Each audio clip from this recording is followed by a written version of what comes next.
ایک لومڑ کی دم پہ ایک پتھر آ گرا تو راستے میں چلتے ہوئے جب دوسرے لومڑ نے اسے دیکھا تو ان سے پوچھا، یہ تم نے اپنی دم کیوں کاٹی؟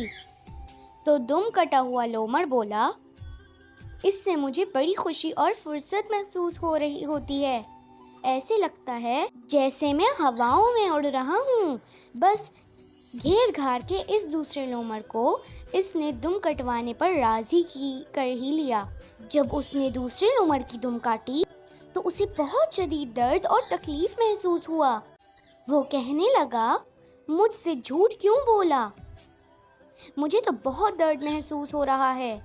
تو پہلا لومڑ بولا، خاموش رہو، اگر یہ درد کسی داستان دوسرے کو لومڑوں کو سنائی تو انہوں نے اپنی دمیں نہیں کٹوانی اور ہم دو دم کٹوں کا مذاق بنتا رہے گا۔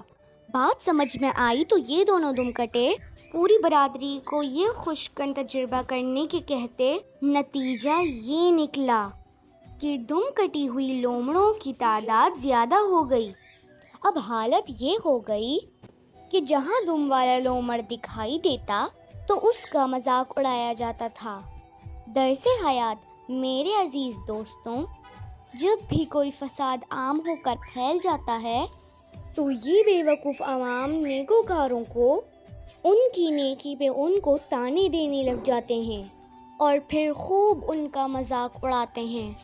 حضرت کعب رضی اللہ تعالیٰ عنہ سے روایت ہے کہ فرمایا، لوگوں پہ ایسا زمانہ آئے گا کہ مومن کو اس کے ایمان پہ ایسے ہی تنگ اور شرمندہ کیا جائے گا جیسے کہ آج کے بدکار کو اس کی بدکاری تنگ اور شرمندہ کیا جاتا ہے۔ یہاں تک کہ آدمی کو تنزن کہا جائے گا کہ واہ بھائی، تم تو بڑے ایماندار بندے ہو۔ بگڑا ہوا اور بیمار معاشرہ جب نیکوکاروں میں کوئی قابل اعتراض بات تلاش نہیں کر پاتا تو ان کو بہترین خوبی پہ ہی تنگ اور شرمندہ کیا جاتا ہے۔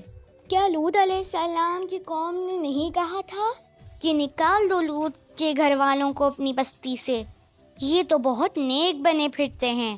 یہ ہمارے معاشرے کی حقیقت ہے جس میں ہم جی رہے ہیں۔ نیکی، حق اور پازیٹیوٹی کا راستہ اپنائے رکھیں۔ اگر آپ کا ضمیر سچائی کی گواہی دے رہا ہے تو اس راستے میں لوگوں کے طعنے، طنز اور تنقید دم کٹے ہوئے لومڑوں کے ہیلوں سے زیادہ حیثیت نہیں رکھتے۔ ان کی پرواہ نہ کرتے ہوئے اپنی منزل کی طرف بڑھتے رہیں۔ اللہ آپ کی حفاظت اور مدد کریں، آمین۔